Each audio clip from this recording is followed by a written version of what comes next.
In the name of God, the most gracious, the most merciful. Oh, the lighting's interesting today. What's happening with the lighting? Oh, look pasty. Look pasty. Welcome to another session of Finding God. We are finishing chapter 50 today, Surah Al-Isra, the night journey. And I've covered some important aspects of Prophet Muhammad's life in this. So there's a great deal of prescription about how to live a good life, what to avoid, what to do, what not to do. There's examples of that.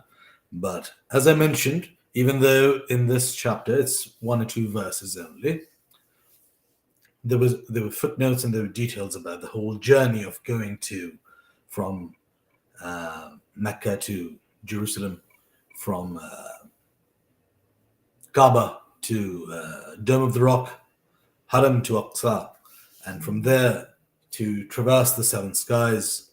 In the journey from Kaaba to Dome of the Rock, Masjid al-Aqsa, he stopped in Medina. He stopped at Sinai, where Moses received the Ten Commandments.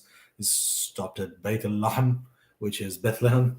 And then he reached the mosque, where he prayed with all the other prophets and the messengers. And then he was taken across the seven skies. Now, I remember because as young as 5 or something, I remember my brothers or my teachers or my mother would talk about this journey because Prophet Muhammad, peace be upon him, is so central to Muslims. And they would do this. Oh, Hazrat Gabriel took him in his hand and just did this. And he traversed the whole skies with him. And that's why every time I speak about it, I just do this with my hands. The reality might have been very different. And then to reach Sidrat al-Muntaha, which is the final domain where the angels can't cross. Even Gabriel, the great Archangel Gabriel, couldn't cross. And then Muhammad, peace be upon him, conversed with God and was instructed to put forth 5 prayers. It kind of tells you how important prayer is in Islam. And I am one of those many who don't do it regularly, and I should. And I just I don't timetable it well enough, and it's my fault, definitely. And I this Ramadan, before this Ramadan even, which is coming this month, I will endeavor to do more in this regard and do better. But it also tells you that this whole journey, this whole showing the world and the universes and this and that and moving at this speed, only to behold God, and the discussion that is had isn't about, so how's it going on the earth? And it isn't about, give charity. It's about the prayer. 50 times, then less, then 10 times, then 5 times. That's how central it is. And I feel slightly embarrassed and ashamed when I talk about how important it is, because I don't manage to pray 5 times a day. I don't do it. It's my fault, and I should do it. And I will definitely work harder at doing it. And now when I read this chapter and go through this journey, I start thinking, wow, one of the central tenets of the journey of Isra and Miraj, this whole night journey, is the conversation about prayer. And Prophet Muhammad, peace be upon him, is the apostle of Islam, and he's conversing with the Lord of the universe, his multiverse, or whatever, Lord of everything, and is conversing with him and saying, could we please not do 10? Could we do 5, please? Could we not do 50, please? He's having that. That tells you that while this whole journey is important, prayer is kind of the culmination of the journey where he has to go and converse about it. I find that very fascinating. Anyway, today we are finishing this chapter. I will start at verse 79 But I'll go over what was discussed in 78 first. In the name of God, the most gracious, the most merciful, perform as-salat, which is prayer, from midday till the darkness of the night, and recite the Quran in the early dawn. Verily, verily, the recitation of the Quran in the early dawn is ever witnessed, which here it says attended by angels in charge of mankind of the day and night. So if you recite the Quran early in the morning, it's witnessed by the angels. And then it continues. And in some parts of the night, also offer the prayer with it, recite the Quran and prayer as an additional prayer. This is called tahajjud. It says in the bracket. It's not a, so in Islam you have a compulsory prayer, which is the fard. Then you have ones where we respect and venerate Prophet Muhammad, the Sunnah, and then there's the nafil or nawafil, if it's plural, which is voluntary prayer, optional, but it's very useful for you, O Muhammad. It may be that your Lord will raise you to Maqam Mahmud, which means a station of praise and glory, the honor of intercession on the day of resurrection. Now there's a footnote. Maqam Mahmud, Maqam means position or platform, and Mahmud is the name that's given to it, Maqam Mahmud. I remember when, even in Pakistan, when we used to pray and we used to make some prayers after the act of prayer, this would be something central that the Imam would say, please take Prophet Muhammad to Maqam Mahmud. It's a sort of veneration. It is this. Narrated by Ibn Umar, on the day of resurrection, the people fall on their knees, and every nation will follow its prophet, and they will say, oh, so and so, intercede for us with God, till the right of intercession will be given to the Prophet Muhammad. And that will be the day when God will raise him to Maqam Mahmud, a station of praise and glory, the honor of intercession on the day of resurrection. This is from Sahih al-Bukhari, 64718. Let's play out the scenario first before I continue. Day of judgment, day of resurrection. Everybody's running around like a headless chicken. Nobody knows what's going to happen.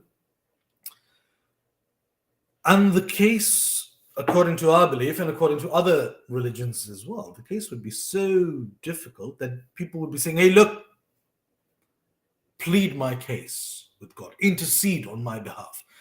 And it would keep happening, but nobody will be able to intercede. And then when somebody will go, or people will go and ask Prophet Muhammad for an intercession, then he will be raised above everyone else. And this is how we glorify him in Islam.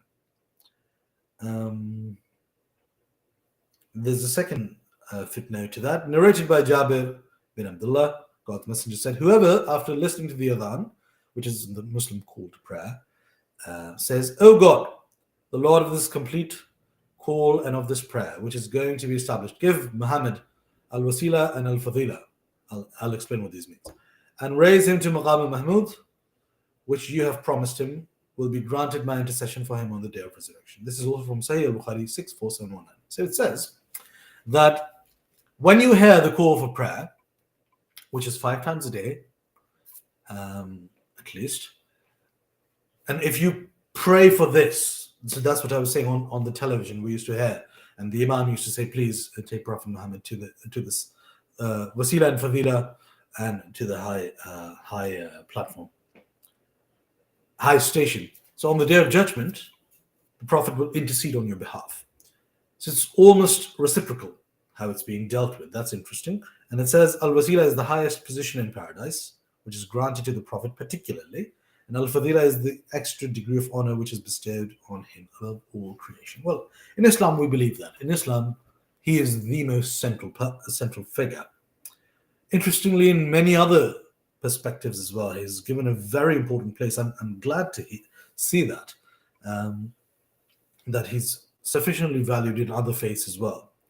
And say, O Muhammad, my Lord, let my entry to the city of Medina be good, and likewise my exit from the city of Mecca be good, and grant me from you an authority to help me, or a firm sign or a proof. See, isn't this interesting? When I started reading the Quran in this order, the Noel Deck order, or the Tanzil order, or the Revelation order, and there's couple of scholars who have arranged it in this manner to understand a certain argument. My goal was exactly what is happening now. Now look, I have covered 50 chapters. There are 64 remaining. Within the next 30 chapters, I haven't read them, I'm guessing, I'm conjecturing. Within the next 30 chapters, the idea of moving to Medina will start becoming more and more potent, realistic, practicable, and it will start taking shape. How is this possible?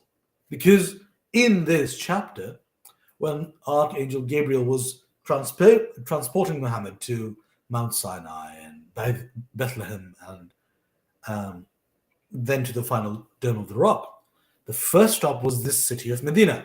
This is where you're going to come. So now, before there wasn't a city, I can't remember a discussion even happening about it, but now all of a sudden there's a city, and Muhammad is going to go there. Interesting. So now we should start seeing the term again and again. And the more we see it, the more it starts becoming a reality. Look, it says, let my entry to Medina be good, and likewise my exit from Mecca be good. The idea is taking shape. This is mid-Meccan chapter. It's not the early one. So a few years have already passed before he makes a pilgrimage with his followers and supporters. And then from there, it spreads in a different manner, at a different scale. Isn't that interesting? I love how, with his life, we're seeing how the argumentation and the logic of the Quran is also developing. It's very, very exciting. And say truth, which is Islam, or this Quran, has come, and batil, which is the Islamic word for, or Muslim Arabic word for falsehood, or Satan, or polytheism, has vanished. Surely batil is ever bound to vanish. But that's always the belief of the good, and it's always the belief of the false, that the other thing is not good. And we send down of the Quran that which is a healing and a mercy to those who believe in Islam. And it increases the polytheists and wrongdoers in nothing but loss. We've seen this message again and again. It's a reaffirmation of the central teachings. Nothing new. And when we bestow our grace on man, the disbelieving man, he turns away and becomes arrogant, far away from the right path. And when evil touches him, he is in great despair. That's true. Left to our own devices, without a moral compass, a conscience, something righteous, some message that appeals to us beyond certain faculties, we do tend to indulge in our sinful, problematic behavior. And we do tend to indulge. There's no two ways about it. That's human nature. Even now, even in the presence of so many doctrines and guidances, we still do it. So this goes without saying. Say, O Muhammad, to mankind, each one does according to shakilatihi, which means his way or his religion or his intentions, and your Lord knows best of him whose path is right. Yes, that's true. So basically, this is saying that everyone is trying to do what they think is right, but the Lord knows which method is better. That's why we have written books like this, which tell you, well, no, this is the prescriptive method, not the other. And they ask you, O Muhammad, concerning the ruh, which means the spirit. Say, the spirit is one of the things, the knowledge of which is only with my Lord. And of knowledge you, mankind, have been given only a little. Yes, we all conjecture about what the spirit actually is. I know I do. I'm quite fascinated by it. What is it made of? Where does it lie? Can I extend it beyond my body? What can I do with it? Is it part of God? We do have these questions, but we don't have the answers. And if we will, we could surely take away that which we have revealed to you, which is the Quran. Then you would find no protector for you against us in that respect. I may be misremembering this, so don't quote me on this and don't build your understanding on this. One of the one of the future predictions that we have in Islam is around the Day of Judgment. Um, the Quran will be taken away from people's hearts and minds. They won't remember it. Either it would be removed by the snap of a finger, or its recitation would become so rare that people wouldn't be familiar with it. For example, if you go to Pakistan, that's the best example I can give. If you go to Pakistan and try to read and take somebody who's in the early to mid, who's in their 20s, who's going to a reasonably good school, um, traveled the US, Canada, Turkey, Italy, the typical upper middle, upper class, and has had those opportunities. If you go to them and give them a book written by our national poet, Allama Iqbal, they wouldn't be able to read it. They'd read it and say, what is this? Don't you have something in English? And if you give them Shakespeare, which is the height of English poetry, they'd be like, what is this? This isn't English. So the language starts changing. But they'd know who the new rapper or the new singer or the new urban dictionary or the abbreviated term is, because they shorten everything, which does my head in, to be very honest. But they know that. So it's almost as if that poetry has been taken away from them. When their grandparents and parents die, that would become a language that they can't engage with. It's dead to them now. So it's also possible that this happens if we don't want to believe that a miracle would happen and God snaps a finger and it leaves our brains and minds, which it can definitely happen. If you don't believe in that, then I've explained a practical way of that happening too. We slowly lose out the language. You would find no protector against us in that respect, except as a mercy from your Lord. Verily his grace unto you, O Muhammad, is ever great. Say, if mankind and the jinn were together to produce the like of this Quran, they could not produce the like thereof, even if they helped one another. Yes, that's true. We are the created. We are not the creator.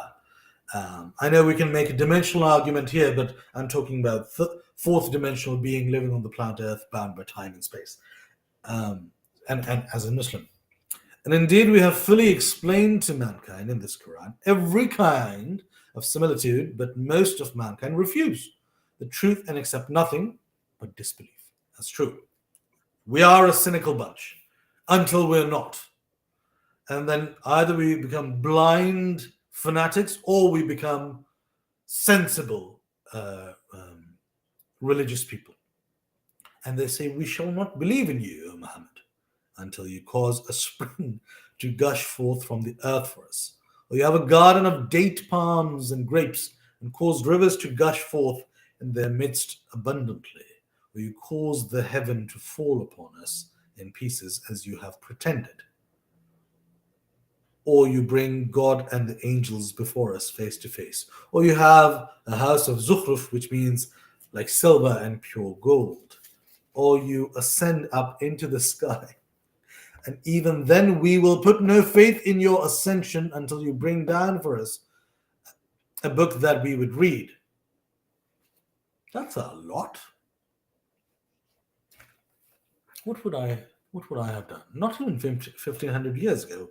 What would I do now? Well, I have a book. I have a belief system, as they did then. And my book doesn't say that another prophet or another great man is coming. They say a great evil is coming, hopefully after my lifetime. But if I were faced with somebody who was preaching something and he wasn't preaching it to my logic but to my emotion, fair enough, that's where religion lies. I might have asked him to, okay, show me that you can fly or break the moon in half. But all of them, and even then they say, we won't believe you until you bring down a book we can read. It's very interesting. Say, O Muhammad, glorified and exalted is my Lord, above all that evil they associate with him. They is the polytheists. Am I anything but a man sent as a messenger? Good. That's a right line of argumentation. Because if somebody's saying, oh, you want us to believe in your God, why don't you fly? Your answer should be, fly. Am I anything more than a messenger? And nothing prevented men from believing when the guidance came to them, except that they said, has God sent a man as his messenger? Say, If there were on the earth angels walking about in peace and security, we should certainly have sent down for them from the heaven an angel as a messenger. Nice. See, it's so interesting. It's refuting the arguments that they could put forward or have put forward, um, with argumentation that suits them. If angels were walking the earth, we would send an angel. But it's humans walking the earth, so God has sent a human. It's very interesting. There's no further argumentation here. Say, sufficient is God for a witness between me and you. Verily, he is ever the all-knower, the all-seer of his slaves. And he whom God guides, he is led aright, but he whom he sends astray, for such you will find no helpers and protectors beside him. And we shall gather them on the day of resurrection on their faces. Blind, dumb, and deaf, their abode will be hell whenever it abates. We shall increase for them the fierceness of the fire. Now, I've struggled with this. When God says, we will guide who we choose, and we will lead astray who we choose, which takes away accountability and responsibility. I don't think it's blanket. It's a blanket statement. I think it's sequential. I think it's saying if somebody chooses to slip, we will give him rocks to hold on to. But if they continue to choose to slip and keep slipping, we will let them slip and we will not go out of our way to save them. It's their decision. And if somebody tries to not slip, we will keep giving him support and not letting them slip. I think essentially that's what it means. But in the broad brush strokes, it means we will guide astray who we will, and we will lead on the path who we will. But there are details here. There are nuances which are very important. Otherwise, it becomes an accountability question. Yep. That is their recompense because they denied our verses and said, when we are bones and fragments, shall we really be raised up as a new creation? We saw this exact thing being discussed just in the last chapter or a few weeks ago. Same thing. See they not that God, who created the heavens and the earth, is able to create the like of them, and he has decreed for them an appointed time, whereof there is no doubt. But the Zalimun, the polytheists, the wrongdoers, refuse the truth of Islam, but disbelieve. Say to the disbelievers, if you possessed the treasure of the mercy of my Lord, wealth, money, provision, then you would surely hold back from spending for fear of being exhausted, and man is ever miserly. Also true, we make a lot of mistakes and we are very miserly, that's true. And indeed, we gave Moses 9 clear signs. Ask then the children of Israel when he came to them. Then Pharaoh said to him, O Moses, I think you are indeed bewitched. It's so interesting. We're coming back to Moses. It's so interesting. Oh, God is such a storyteller. Oh. And Moses said, verily you know that these signs have been sent down by none but the Lord of the heavens and the earth as clear evidences, proofs of God's oneness and his omnipotence. And I think you are indeed, O Pharaoh, doomed to destruction away from all good. It takes a lot of courage to say that to the Pharaoh. And I think Moses being raised in the palace as the Pharaoh's brother or playmate or somebody he knew built this foundation that the Pharaoh just wouldn't get him killed or just throw a spear and kill him off because he had this feeling of endearment towards him or love or respect or value. But on Moses' part, it requires an incredible amount of courage, I'd say. So he resolved to turn them out of the land of Egypt, but we drowned him and all who were with him. One of the greatest scenes in human history, I'd say. And we said to the children of Israel after him, dwell in the land. Then, when the final and the last promise comes near, which is the day of resurrection, or the descent of Christ, Isa, son of Mary, on the earth, we shall bring you all together, a mixed crowd gathered out of various nations. So this part is in the bracket. So the actual verse is, and we said to the children of Israel after him, dwell in the land then, dwell in the land, then when the final and the last promise comes near, we shall bring you all together as a mixed crowd. But in the detail is telling of the second coming of Jesus Christ. Now in Islam we believe that. In Christianity there's the belief that he was already resurrected. It's a different perspective, but we believe this. And with truth we have sent it down, which is this lovely book in my hand, and with truth it has descended. And we have sent you, O Muhammad, as nothing but a bearer of glad tidings of paradise for those who follow your message of Islam, and a warner of hellfire for those who refuse to follow your message of Islam. That's true. You're just a messenger. See, if you watch 300, the movie about Thermopylae, Greece, Xerxes, Leonidas, if you watch that movie, 300 Part 1 is a fantastic movie. Before the legendary dialogue, "This is Sparta!" Before that happens, the messenger is giving the message, and then when he turns towards him, he says, "This is blasphemy. This is madness. No one attacks a messenger." Now that is a smaller scale because the message came from Xerxes. This message comes from God. Muhammad, peace be upon him, does not deserve to be hated, attacked, criticized. They threw stones at him. They threw trash in his path. They would try to mock him, hurt him, ostracize him in every manner possible. But he's just a messenger. If you have a quarrel with the God. But you can't see the God, so you start attacking the messenger. It's very interesting to me. So this verse reminds me of that. You're just a messenger. Good news for those who follow, warnings for those who don't. It just clarifies it. And it is a Quran which we have divided into parts in order that you might recite it to men at intervals. And we have revealed it by stages in 23 years. That's true. It took a long time for the Quran to be revealed. In fact, soon after its revelation, the Prophet passed away. Say, O Muhammad, to them, believe in it, the Quran, or do not believe in it. Verily, those who were given knowledge before it, the Jews and the Christians like Abdullah bin Salam and Salman al-Farsi, when it is recited to them, fall down on their faces in humble prostration. Yes, that did happen. Well, we do believe that in Islam, that it is the culmination of the Abrahamic religions. There is no addendum to it. There's no addition to the Quran.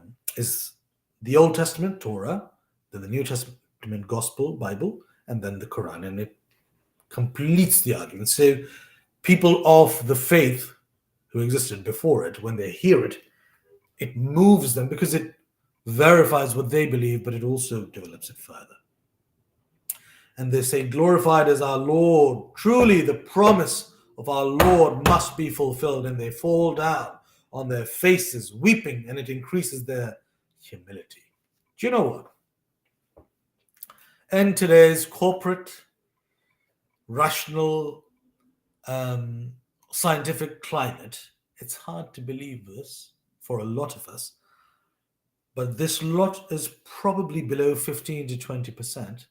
There is still 80 to 85% of the world that is not following the Northwestern Europe model of rationality. And I love rationality. I stand by it. But what I'm saying is, prostrating to the ground and weeping is something that we don't consider part of our daily routine. But it's still routine in many parts of the world. And it is incredibly powerful because it is not just a rational response, but an emotional one, a visceral one. And I've been in that place many times. It affects you incredibly deeply. Say, O Muhammad, invoke God or invoke the most gracious God. By whatever name you invoke him, it is the same. For to him belong the best names, and offer your prayer, neither loud nor in a low voice, but follow a way between. Yep. and say all praise and thanks are God's, who has not begotten a son or offspring, and who has no partner in his dominion, nor is he low to have a wali, which means helper, protector, or supporter, and magnify him with all magnificence. God is the most great. And it stops here. Wow. That was quite fast today. Well, I went on a few tangents because I took half an hour, but yeah, chapter's quite done. I had to do it in 3 videos because it's I wouldn't say it's a heavy chapter, but it has certain aspects that need to be expanded further. So the teachings of Islam, or the right things to do and the wrong things to do, that's one central argument, but also the whole journey about the night journey. I wanted to really open it up and flesh it out. So that's why I did it. But thank you so much for joining me today. Have a wonderful Friday, a wonderful weekend, and I shall see you next week.